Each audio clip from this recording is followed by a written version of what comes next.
بيكم. وفقرة الحضارة المصرية القديمة الحقيقة في الآونة الأخيرة كان في عدد كبير جدا بالأحداث السياسية على الساحة ومن ضمنها التعديلات الدستورية.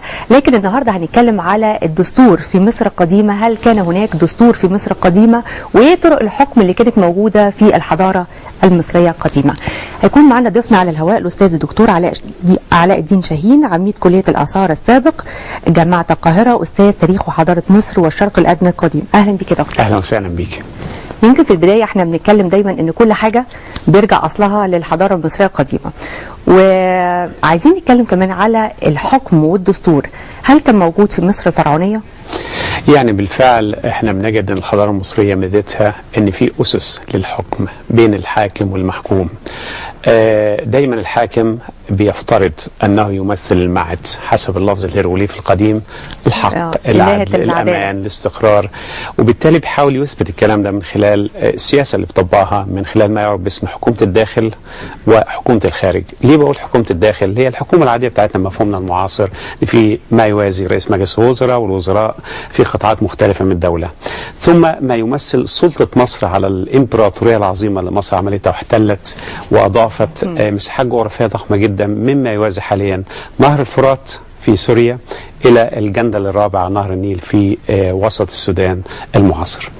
مدى السيطرة على الحدود المصرية كان قوي بتهيألي في الفترة الخاصة بالحضارة المصرية القديمة. ده أيضا مظهر آخر من مظاهر الحكم، أن الملك دايما بيحاول يثبت أنه المسيطر على ما يعرف اصطلاحا الأقواس التسعة. ده لفظ هيروغليفي يعني الأعداء النمطيين لمصر، كل الحدود الشمالية والجنوبية والشرقية والغربية مصر تسيطر عليها. آسيا، النوبة، كفتي اللي هم حاليا يوازي حوض البحر المتوسط، قبرص وكريت، ليبيا. فبالتالي كل الاعداء النمطيين المحيطين بمصر الملك بيفترض انه المسيطر والذي يحكم هذه المناطق.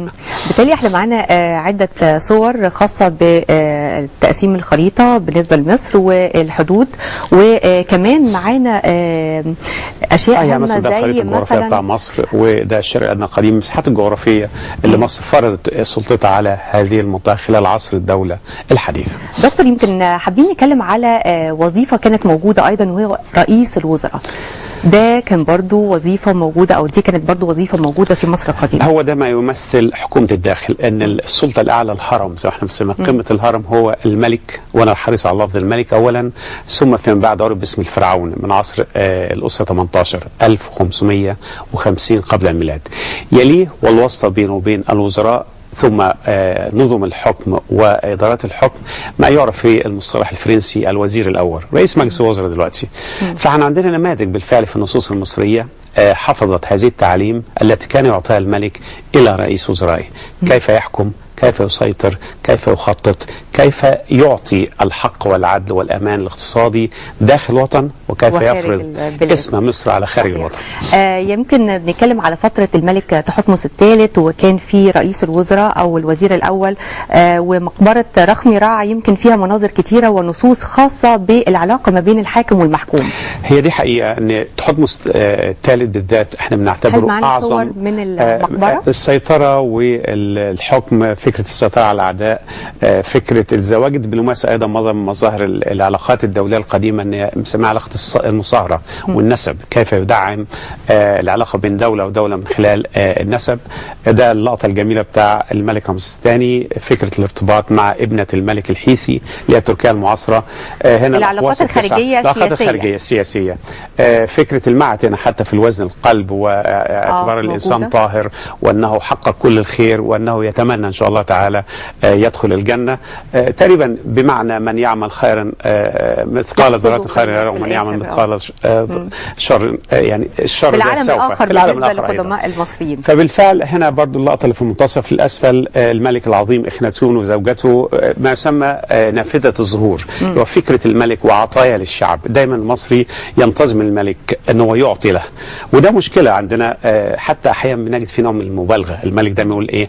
أنا الأب لليتيم، أنا الزوج للأرمل، أنا صحيح. الذي كفيت شعبي منه من فكرة المبالغة أن كل شيء من السلطة المركزية هي يبدو عندنا لها تعبير أيضا فرعوني قديم. أعتقد كمان النص كان بيتضمن شيء هام جدا، وهي الشكوى ان على الحاكم ان هو لابد ان يستمع لهذه الشكوى، ولو مش هيسمعها يقولوا ايه السبب.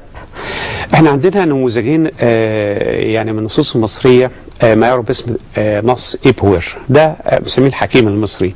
في فترة الانهيار السياسي ما بعد الأسرة الثابتة الدولة القديمة أو عصر الأهرامات حصل نوع من الخلل الداخلي للدولة وانهارت، فهذا المواطن المصري كتب يبرر ويفسر ما حدث، ثم نفاجئ أنه يهجو الملك، يعني كده بصريح العبارة أنت السبب في كل ما ألم بمصر من انهيار. يعني طبعا بيحكي الفوضى الاجتماعية والفوضى الاقتصادية والانهيار السياسي واستباحة حدود مصر، فإن احنا نجد إنسان يهاجم الملك، ده عندي اللي احنا بنسميه النقد السياسي بمفهومنا المعاصر. ده كان موجود في مصر، النص موجود. الحاجة الجميلة أحيانا بنجد بعض الاستثناءات أيضا حتى في الفن قريب من مفهومنا المعاصر، كلمة الكاريكاتير السياسة أيضا. هل معنا سؤال حاجة زي كده؟ في لقطة موجودة من ضمن الأشياء إن احنا بنجد فعلا عملية تجسيد الأشكال، ما يفترض الأشكال الملكية بأشكال حيوانية أو طيور. فبيدينا هنا فكرة إن يعني وصل رسالة إن بيهجو سيم من الحكام بطريقة رمزية فنية. برضو المصري القديم عمل مثل هذا الشيء. في لحظة أيضا عند نصائح الملك ختي، يعني ايه كانت اهم نصائح يا دكتور؟ في يعني اهم نصائح بالنسبه لي رخم رعزه رجعنا لها مره ثانيه، اللي هو فكره العدل، انك تحقق وتحاول ان تضع الاسس الصحيحه. وفي لفظ جميل جدا بيقول له يجب ان تحذر الا تكون متزمتا اكثر مما يجب لكي تثبت الحق فتكون ظالما. يعني احنا دلوقتي يعني لا تكون قاسيا فتكسر ولا تكون لينا، فهي الوسطيه في تنفيذ مفاهيم الحكم. فده لفظ جميل جدا بقول له خليك عادل، وبعدين ما تخصوش في العدل لان انت قد تظلم احد. صحيح. دكتور، هل كان الشعب كان بيشترك في وضع القوانين والأسس والتشريعات؟ لا، هي السلطة دايما سلطة مركزية. الملك هو الفرعون، الملك أولا ثم الفرعون. بالفعل هو يضع القوانين، واحنا من حسن الحظ في مصر القديمة عندنا بعض القوانين بالفعل. عندي ما يسمى مرسوم حر محب، ده من 18.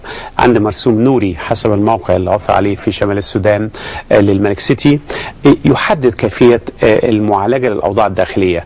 يعني يقرب من قانون حمورابي الشهير في حضارة العراق القديم. يعني من قتل يقتل، العين بالعين، السن بالسن. يعني واحيانا بقى في زيادة في العقوبة، يعني إذا سرق شيء من المعبد يرد ما سرق ثم يعاقب. بتصل في مرحلة تالية قد تكون العقوبة الجسدية. احنا عندنا احتمالية فيها شك أن تكون عقوبة الإعدام قد نفذت، يعني في شكل ما يسمى عقوبة الخازوق اللي هو الإعدام على صاري خشب. في لقطة جميلة أو في النصوص المصرية فيها شك، لكن على الأقل هذه العقوبة الجسدية الصعبة في علامة استفهام. لكن في عقوبات أخرى جسدية ألحقت بمن أخطأ في حق الدولة وحق الحاكم. دي لي علاقة بسوء استخدام السلطة، أعتقد أن هم برضو كان ليهم عقوبة بتنفذ. هي من أخطأ لابد أن يعاقب، هو ده القانون، وأعتقد هو ده العدل.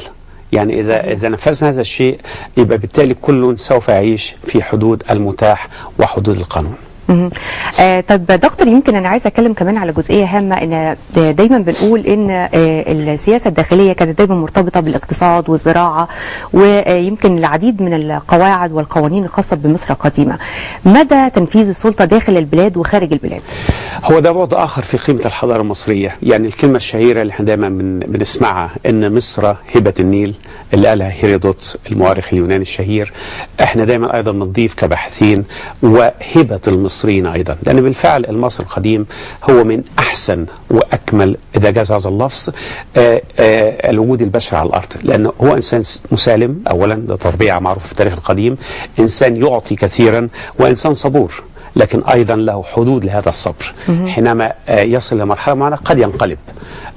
فبالفعل الانسان المصري اثبت ابداعا في تاريخه القديم، وده قيمه الحضاره المصريه ايضا والحكومه المصريه. انها نفذت العديد جدا من المشاريع في البناء في الداخل، بناء معماري، الاهرامات، المقابر، ايضا شيدت العديد من المعابد الدينيه خارج الوطن.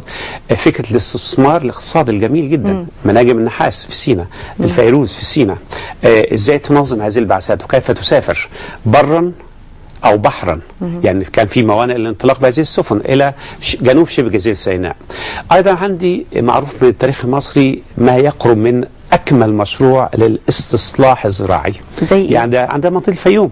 يعني فكرة مياه نهر النيل جميلة، ازاي احنا بنجيبها وبعدين تخش اثناء فيضان نهر النيل، ومع انسحاب النهر كان بترجع هذه المياه مره ثانيه ونفقدها.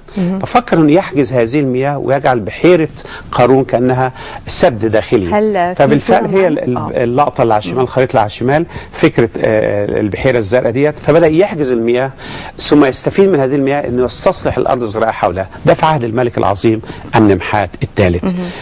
بعد اخر اللي هو عمليه التبادل التجاري، اللي هي اللقطه اللي على الادنى خالص على اليمين والشمال، ده خاص بجزئيه الاستثمار وبلاد بونت. بونت ازاي ينفذ ايضا خط تجاره دولي مع هذه المناطق للحصول على اللبان والمر والكندر او البخور باطلاق كمطلوب للحضاره المصريه.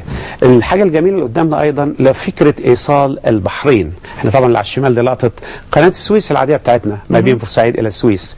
هي بالظبط ده اللي طبقها المصري القديم بس بشكل اخر، انه عندي خليج السويس بحيره الملاح، ثم انعطف في اللقطه اللي على اليمين خريطه انعطف على منخفض طبيعي بنسميه وادي الطميلات. فحفر فيه ترعه او قناه، ومن خلال هذه القناه الى افرع نهر النيل السبعه تعبر السفن إلى البحر المتوسط. فده أقدم مشروع مائي وصل ما بين البحرين الأحمر والمتوسط، قناة دارا أو سيزو سريس. دكتور علاء، يمكن احنا بنقول ان الفترة الماضية تعرضت الآثار للعديد من التدمير والسرقة. هل حصل نفس الموقف ده في عصر الحضارة المصرية القديمة؟ في فعلا بعض الأحداث اللي فقدت فيها الدولة السلطات المركزية. فترة الانتقال الأول والحاكم اتعامل معاها ازاي؟ ده حقيقة فترة الانتقال الأول اللي بتاع إيبوير بيحكي بالفعل لقطة جميلة، يقول لك إيه، نهبت المقابر وأخذت هذه الجثث خارج القبر وطرحت في النهر ولم تجد من يسامرها سوى التماسيح. اللقطة تعبيرية أدبية جميلة جدا، بتقول إن في خلل في نهب المقابر، المومياوات خرجت خارج المدافن الطبيعية بالنسبة ليها وحدث نهب. ده مرحلة كانت قاسية على الحضارة المصرية. مرحلة ثانية معروفة أيضا في عصر الدولة الحديثة، يعني بردية جميلة اسمها بردية إيبوت، فكرة عقوبة سارقي المقابر. اتقبض عليهم في عصر الدولة الحديثة رعمسة واتحاكموا، وبعدين بدأنا نعرف أيضا ازاي كانوا بيروحوا لمقبرة A أو B أو C ويبدأ يسرق منها. فده برضو في محاولات من قبل بعض المصريين حال خلل ايضا داخل الامن السياسي. البلد كان فيها فوضى ساعتها، البوليس مش ضابط العمليه في بر الاقصر الشرقي لمدينه الاقصر الحاليه وبر الاقصر الغربي، واختلف حكام المدينتين او البرين، وبالتالي سمح لهؤلاء انهم يعتادوا على حرمه المقابر. اخر جمله حضرتك تحب ان انت توجهها للمواطن المصري للحفاظ على تراثنا واثرنا؟ طبعا يعني فرصه النهارده من خلال الاعلام، الوضع الحالي تراثنا يعني ده شيء نادر، تراث عالمي بنفتخر به. أرجو من كل مصري شريف ومواطن عادي أن يحافظ على هذا التراث لأجلنا نحن، لنا كمصريين ولأحفادنا من بعدنا بمشيئة الله تعالى. شكرا جزيلا أستاذ دكتور علاء شاهين، عميد كلية الآثار السابق جامعة القاهرة، أستاذ تاريخ وحضارة مصر والشرق الأدنى القديم. شكرا جزيلا لحضرتك، وشكرا لكل مشاهدينا، وغدا إن شاء الله زينة جديدة.